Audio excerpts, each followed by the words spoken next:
Good morning, Michelle. Good morning, Rodney. Listen, I was going to send you the smart file, and then I thought it's a lot easier just to send a little video explaining what I do.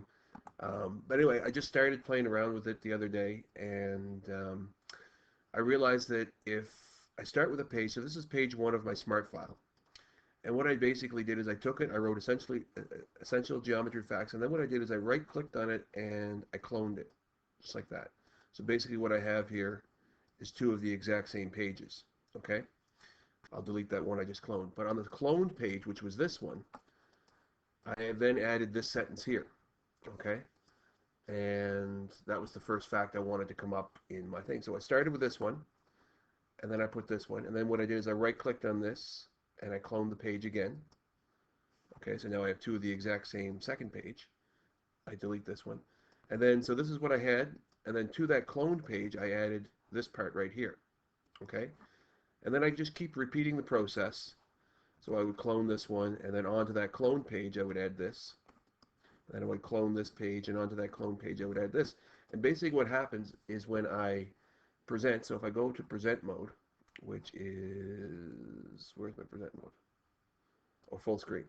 If I go to full screen, then when I want, I can say, okay, so what we're going to start with today is essential geometry facts. The first fact, and I just hit the right arrow key to go to the next page, is that there are three angles inside a triangle. The second fact, and then I press my right arrow key to go to the next page, is that a straight line, and then I go to the next thing, and then I go to the next thing. And then what ends up happening is as I'm narrating it, I just basically keep flipping through to the next part, and as I do so, I can narrate it as I'm going through. And all I've really done is I've created a presentation like this. So I'll go back, I'll escape here.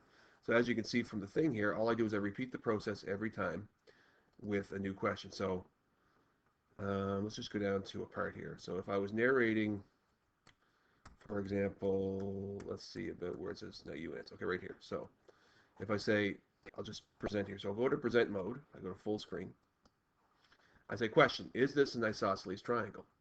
I say, well, angle ACB, that's the first screen. And then what I do is I highlight A and then C, B, and I'm able to then, oh, I made a mistake there. That's okay.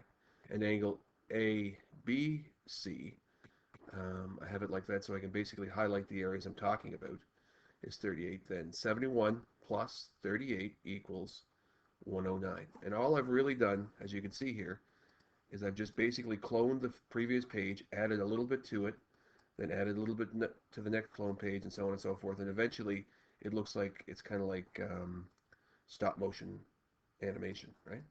So again, try these questions. There's one page, and there's the next page I have. So if you see what it looks like when I present, I go to present full screen. Try these questions. How many degrees is the missing angle? Well, the first thing we know is that 92 degrees is this angle, and 30 degrees is the other angle. So together, if we put those two together, they equal 122 degrees.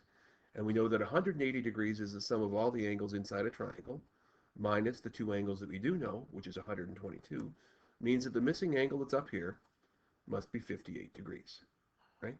And all I've done is I've just added a little bit to each. So that's what I've been doing with this thing here. If you want to have a copy of it, you can, but I think the video is probably just as easy just to explain it to you. So that's what I've been doing with this thing here. And at the end of it, um, you know, I get down to, after I've explained all of them and given them exemplar questions, then let me just go back just a little bit just for a second. I'll go back to that last exemplar right here.